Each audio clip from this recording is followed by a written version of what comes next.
All right. Do we have our special guest on the line? We sure do. And who might that be, Michael? Awesome. We have a congressional candidate this week, and we're going to spend a couple of segments with him. His name is Ammar Campa-Najjar, and he's somebody I've met a couple of times and have been had fantastic conversations with him. Invited him to come on after he made it through the primary in March to talk about himself, talk about his race, and talk a little bit about the Second Amendment. Ammar, are you there? Yes, sir. Thanks for having me on. And we definitely have had not just good conversations, but pretty good cigars together. So we had fantastic cigars together. That's right. Just a couple of cigars, a couple of drinks, and a lot of good conversation. I appreciate that very much. I can't tell you how much I appreciate you coming on the show, and I look forward to talking about guns and all kinds of cool stuff. But let's start out with you. Tell people about how you grew up, where you grew up, your history in the district. Let's start there. Yeah, every single candidate tries to tell people that they were built themselves. We're all God's gift to mankind. But for me, except for a few things, pretty ordinary life. I was born and raised in East County, and when I was about. So my mom pretty much raised me on her own. Through being brokenhearted. Not a unique story. I'm sure many listeners have that similar story, coming up with a single parent. And my mom just worked her tail off for me. She never took unemployment. She never took food stamps, nothing. She was just a stubborn Mexican-American woman who wanted to just make it. My grandparents on her side came here legally to the country through Mexico. Back when it was encouraged to do so legally and be a little easier than today. And it was my grandmother and my mom who pretty much raised me. So you were born and raised in the district. You did spend some time overseas, though. This part of your story was fascinating to me. You went and lived with your biological dad at age... Well, me, my mom, and my brother went to. My mom's like, you need to know your father. There's this God-sized hole in every man when you don't have a father figure, a male role model in your life. And it was tough for me growing up, not knowing who my dad was. So in 1998, me, my mom, and my brother went to go see my father. My father studied here in San Diego. He met my mom at she was a banker, and he was like writing her sticky notes, love notes, which was sweet back then, but today would require a restraining order. And, they found love. And then my dad felt, a calling to go back to his country of origin. He became a citizen under Reagan, then went back to Gaza. And, we went to Gaza outside of Israel, which is, that's a pretty, I mean, it's not like, hey, you moved to, Oklahoma or Kansas. I mean, Gaza is a pretty, especially this would have been the early 90s. Yeah, early 90s. So right before there was a conflict, it was pretty peaceful at that time. There was a ceasefire between the Palestinians and Israelis, and it was a peaceful time. A hopeful time for both people. And so I went there. The public schools there are garbage because they're underfunded. So my parents put me into a private Catholic school, which was a big mistake for my dad because it's why I became Christian. And your dad was not Christian. Is that what you're saying? No, my dad was Muslim. My mom's Catholic. And they put me in a Catholic school, so obviously that faith won out. Well, Muslims and Catholics get along, right? Isn't that what I've always heard? That. Oh, I mean, in that part it's a little bit of a joke. They do. Okay, so let's I just kind of want to get to some of the. So you lived in Gaza, you lived there for a few years, and what you were telling me was that you were actually criticized there as a little kid because you were an American, right? Totally. They would look at me, my peers, and their parents. I'm 11 years old, and they're like, "You're the reason that we're suffering in the Palestinian territories. You're American taxpayers and your family, all of you pay taxes back in America, and you're the ones funding this." I'm like, I'm 11 years old, so automatically I realized that there was a bias coming from the Palestinian narrative. I knew it because I was on the receiving end of the hatred towards America. As an 11-year-old kid, I had no stake in the game, right? So I realized there was at least two sides to every story, and that's when I began to open up and think, for myself.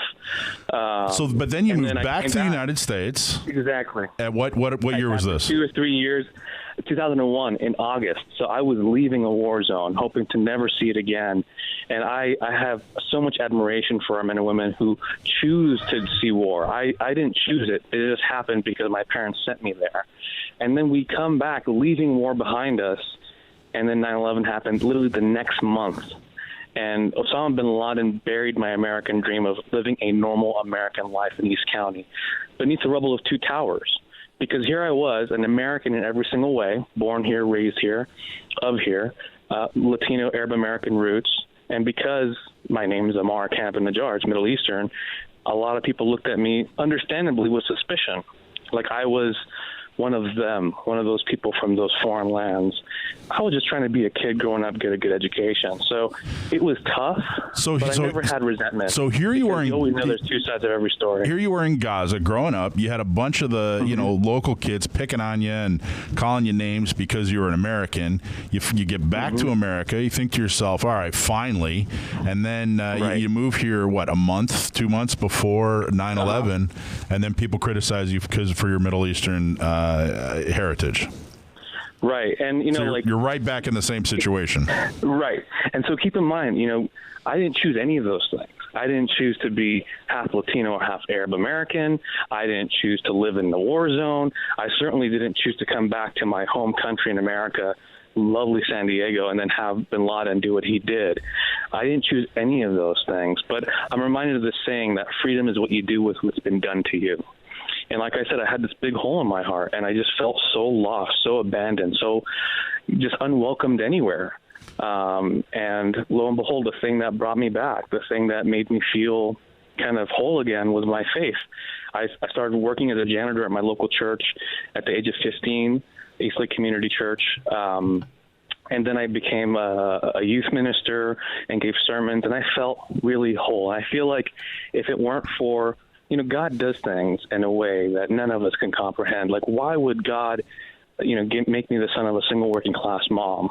That narrative, that experience feeds me today, because now I could empathize with the struggle of the working class in my district. Why did he make me half Latino and half Arab and 100% American? Well, the district's 35% Latino, and it's 15% Middle Eastern. Those Chaldeans that work in those liquor stores, all of us know who they are, great people.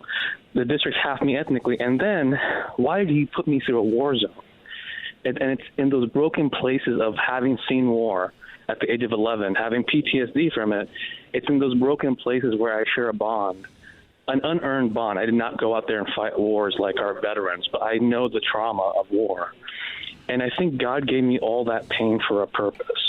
And he gave me that hole, that void of a father, so I could come to know my Heavenly Father. And if it weren't for those things, I would not be the man I am today. And I think so all those struggles make me who I am. And that's a fascinating story. I was fascinated when you and I were talking about it. There's one more piece, though. There's one more thing that was done to you that you had no choice, but still, became a part of who you are and that sort of thing. And when you got older, I'm not sure exactly what age, but at one point you learned about your father's father, your grandfather on your father's side. What happened? And tell us what it was like. Yeah, so my grandfather on my father's side died 16 years before I was born. So I knew him as much as you do, right? He died before I was born. I have no personal encounters with him. And I heard a lot of different things about him. I heard he was a public school teacher. I heard he was a public servant in his government. And then I heard he was a terrorist who was involved in the tragic Munich massacre that killed 11 Israeli Olympians. And then I said, I condemn that.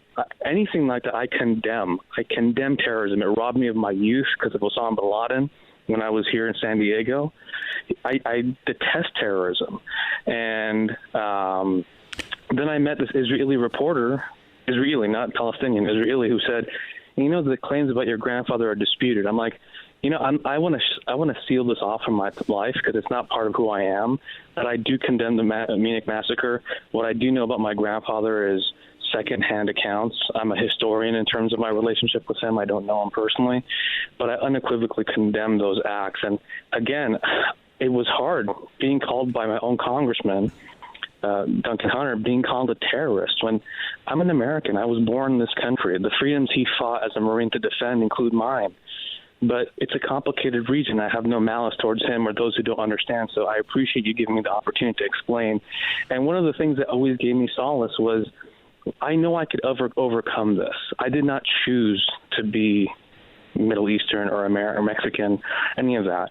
But I consider myself blessed for being able to overcome these challenges through God. Jesus, in my faith, overcame the grave. I could overcome this. So let me just recap, and then what we're going to do is we're going to go to a commercial break, and then we're going to have you back on for another segment where we're going to really talk about your Second Amendment views and your views on public policy when it comes to gun ownership. But just to recap, so you're a little kid, you're growing up with a single mom, Mexican American, she's working hard. You move to Gaza, where your dad is. You spend your younger years there, and then come back to America. And at some point, your late teens or early 20s, find out that your grandfather is an accused terrorist who is in one of the, was one of the worst acts of terrorism that the world's known. And, here you are trying to make it through life, trying to be a good kid, trying to be a good Catholic, and decide to go into public service and help, build the country. Let's break there. Okay, good. Right now, we're talking to Ammar Campa-Najjar. Campa-Najjar. Say your name for me, Ammar. It's like camping in the jar. Campa-Najjar. Campa-Najjar. Okay, excellent. That's cool. You were giving us your background story, which I find fascinating, and I really enjoyed, listening to it live. And I wanted people to hear it on the radio show. And wherever you decide to vote, whoever you decide to vote for, I think it should be based on fact, and I think there's been a lot of misinformation on your background. I'm really glad you came to talk about it. But now let's talk about policy. Let's talk about your views on the Second Amendment. Can I just give a quick timeline of the bio, because I know I got cut off a little bit? Go for it. Is that okay? Yes. Yeah. So I was born in East County at night, not last night. I'm 31 years old. I'm pretty young, but I wouldn't be the youngest guy to be in Congress in the history of our country. And my dad left when I was 6, and then at the age of 9, my mom wanted me to get to know my dad. I was there for 3 years in Gaza. Crazy experience. Came back home. Went to middle school here, went to high school here, went to Grossmont College, Community College, Southwestern College, SDSU. I studied psychology and political science, and then got to work at the White House, the Department of Labor, opened up my own small business, and decided to run for Congress. And here we are now. I live in Hummel. I've been living there for about 8 years. So there's a small moment in my life where I did live abroad, but most of my life has been here, and I consider myself 100% committed to this country. And like I said earlier, freedom is what you do with what's been done to you. I didn't choose the certain parts of my family's history, but I think this country is all about people having the individual liberty to pursue their own freedom and not hindered by heritage or by anything, whether that's government that's tyrannical or a past that's not your own. And that freedom, I think, segues right into my, Second Amendment views that flows right through my own lived experience of freedom. So let's just start in general. What are your views generally on the Second Amendment and gun ownership? Look, this is a nation where we have the First Amendment, and in case the government doesn't respect it, we have the Second Amendment right behind it for a reason. And we're not Australia, we're not Britain, we're not other countries where people want to crack down on people's rights to own and bear arms. We're never going to be another country. This is the United States of America, and I think it's foundational to our essence as a nation. So I believe in sane, trained, law-abiding gun ownership. I believe that. That sounds familiar. I don't think. Yeah, I learned it from a great guy, and I don't think that banning prevents. If you look back at the history of our country, the ban on alcohol, how'd that work out? It forced illegal activity, bootlegging. Sales went up, not down. Violence went up and not down. People who are law-abiding won't have the ability to access things legally, but the people who want to be criminals, they could purchase things illegally to the black market. So I don't believe in banning so-called assault weapons. First of all, that's a term that was coined by liberals who know nothing about guns, I have to say. And secondly, when you ask people what they mean by an assault weapon, they think it's like these big, heavy machine guns. But the pistol could be an assault weapon by the definition that they've created. So I don't believe that we should have an assault weapons ban. I just don't think it would work. and it would just give criminals an advantage over the rest of us law-abiding people. And that's where I break ranks with my own party. And that's a specific policy stance where you say nope, no so-called assault weapons laws. So you totally disagree with the assault weapons law that's on the books in California, and you totally disagree with the assault weapons law that that we had nationally in the 90s, and you disagree with proposals to reinstate an assault weapons ban. That's all accurate, correct? Yeah, exactly. And people say, well, back in the 90s it worked. First of all, no, it didn't. Second of all, only 30% of people had access to the internet. Today it's 99%. So what happened in the 90s wouldn't work today because people could purchase any kind of gun illegally online if they wanted to through the black market. And so why not keep this above board, make sure that it's legal, and not have it be in the black market? I don't want people purchasing guns from someone who's not registered because I don't know what kind of ideology they're going to sell with that, right? I'd rather have somebody who's a business owner with a legitimate enterprise trying to sell guns. And that's where I have a Smith & Wesson 9mm and a Mossberg 512 gauge. And I live in Hamul. So, first responders might take a while to get to my house, or there might be coyotes trying to eat my corgi, and I got to take care of business myself. So I think some people just don't understand the culture of gun ownership. And I think if we gave it its due respect, like we do with cars, I think young people would have more respect and be able to handle handguns and any kind of gun in a way that would be safer for us. And that's where my position is. And for me, it flows out of this notion of freedom. It's our individual liberty to bear arms. Obviously within reason, no one's saying go buy a bazooka.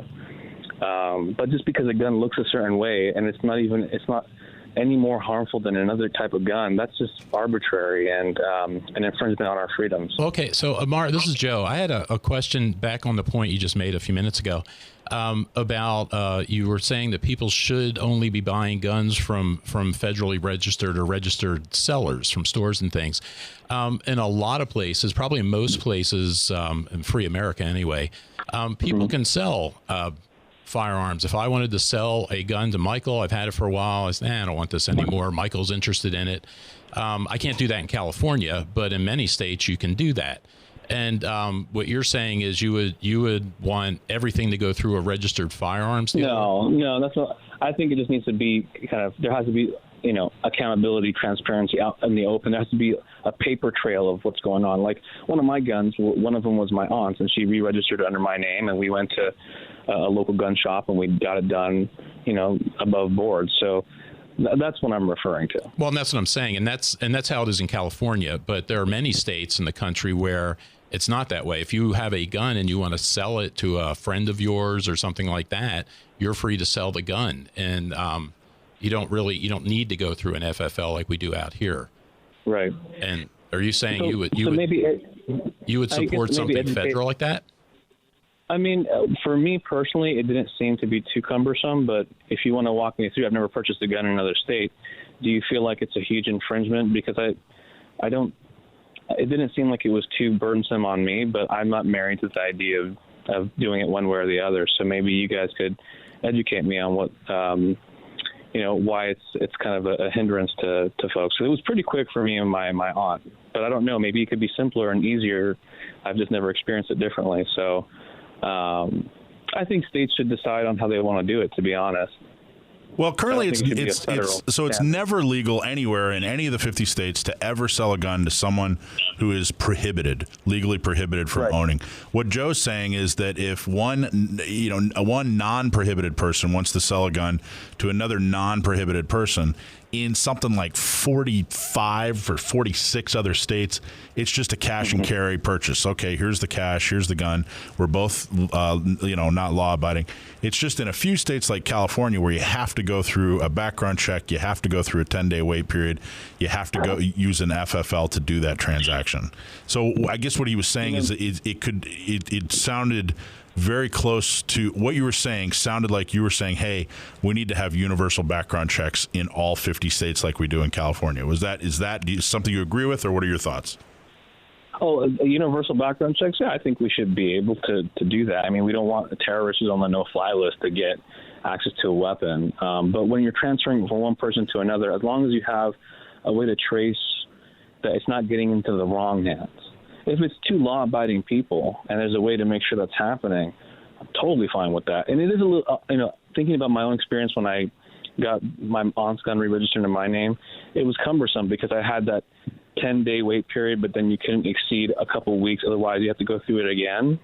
And I was in the middle of campaigning last cycle, and I didn't get a chance to go to the gun shop to get the gun, so I had to go through the test again and pay that fee again, and it was a pain in the ass. It really was. So would you agree? Would you support getting rid of? There isn't one on the national level. You're running for Congress, but would you agree with if California decided to get rid of their 10-day wait period? So you asked about background checks and the 10-day wait period. I think the 10-day wait period for most people. Look, I think the reason we have the 10-day wait period is whether there's somebody who's angry and they need the cool-off period. It's a pain in the ass to have to wait 10 days, but I don't think it's too cumbersome. I mean, you guys can maybe persuade me otherwise, but I don't think it's too much of an infringement or an inconvenience. In the end, I got the gun. But Ammar, and that's one of the things, because that's a standard argument that people in California that they use for a waiting period.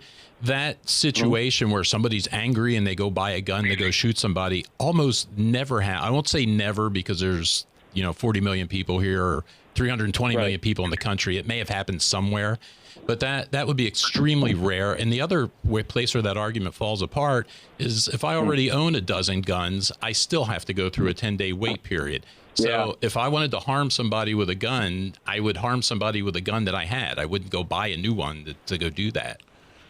That's a very fair point. I guess what would be the counterweight to that? Why would you need the gun sooner than 10 days? Well, COVID-19. There you go. Yeah, these are great examples. Yeah, like 50, 60,000 San Diegans went and bought a gun for the first time ever because they were afraid for their own safety because of COVID-19, and now they got to wait 10 days. I'll say, during these circumstances, I mean, let's agree, COVID-19 is more rare than somebody going crazy within 10 days, right? Just like your argument of the rarity of it, you can't base legislation on the rare instances. But in this moment, I would agree on lifting that 10-day waiting period for this moment. I do 100% agree with that. Well, let's one more question because we got like 2 minutes here, right? Until we got a break here. But I wanted to talk another hot button, important policy issue would be CCWs, and that's someone that goes through the background check, gets the training, and do you agree that generally people should be able to get a CCW if they want to be able to? That's a carry concealed weapon permit if they want to be able to. 100%. Me myself, I talked to Sheriff Gore, and he's approved me to go through the process of getting CCW myself. So I 100% agree that if you're, again, sane, trained, law-abiding citizen, you should be able to get a CCW to protect yourself. And what about that? This is one thing you will have to probably run into as a congressman. If I have a CCW in one state, should it work like a driver's license, and I should be able to? It should be honored in all 50 states, or what are your thoughts on that? I think 100%, just like a driver's license. If you went through the training and you qualified to handle a firearm and carry it in a concealed fashion, it should work in any state. All right. Since I haven't said anything, and I'm kind of the host. Go for it, Dave. What do you think about having a voter ID to be able to vote?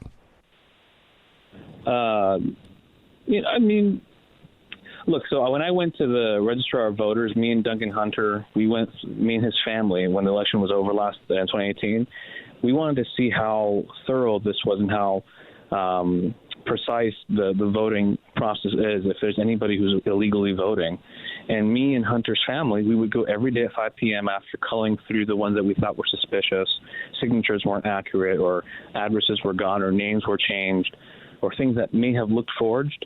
And then the director went through every single one and showed us how strong and foolproof, at least in San Diego, voting is. So, look, I think for me it's about making sure people who are citizens are able to vote and that we make it easier for citizens to vote. But I don't think that we should do anything that makes it easier for people who are not citizens to rig an election by voting illegally. So, that's kind of my stance. But I think it's something that I have to look more into to figure out if the ID thing, if that makes it harder for people who don't have money or low-income Americans from being able to vote. You would think it's cheap. People should be able to do it. But I understand the concern on both sides. And I'm open to kind of hearing both sides out, which I think is refreshing to your viewers, because a lot of people are just dyed in the wool. I see the world one way. I'm not open to differences. And I think that might have been my upbringing that made me think outside the box, not think like, just be down the road thinking about the same way that everybody from my party or the other party, or, I'm open-minded, not vacant-minded, but open-minded. And I think that's why Michael wanted me on. And I hope people will have an open mind about the fact that I'm running for Congress in a district that I was born in. I've been running here for 3 years for a 2-year term. I'm not an average Democrat. I'm a pro-gun, pro-Second Amendment. I don't want to open up the border. I don't want to rack up the deficit. So, I'm an open-minded guy. I hope you'll be open-minded and think about it and pray about it, because I think we're on the right side of this campaign when it comes to me and my opponent, Darrell Issa. Well, excellent. Well, thank you very much. I really appreciate it, Ammar. Excellent interview. Thanks for coming on. Very best of luck to you, and thanks for stepping up and running. Hey, and we'll see you at Excalibur sometime soon. There you go. And you and I own the same guns, so just so you'll know. Yeah, they're both my favorites. All right, buddy. Take care. Thank you, sir. I just had to say that. All right, we're going to take a quick break. You're listening to... Without someone doing something about it, it's not going to get any better.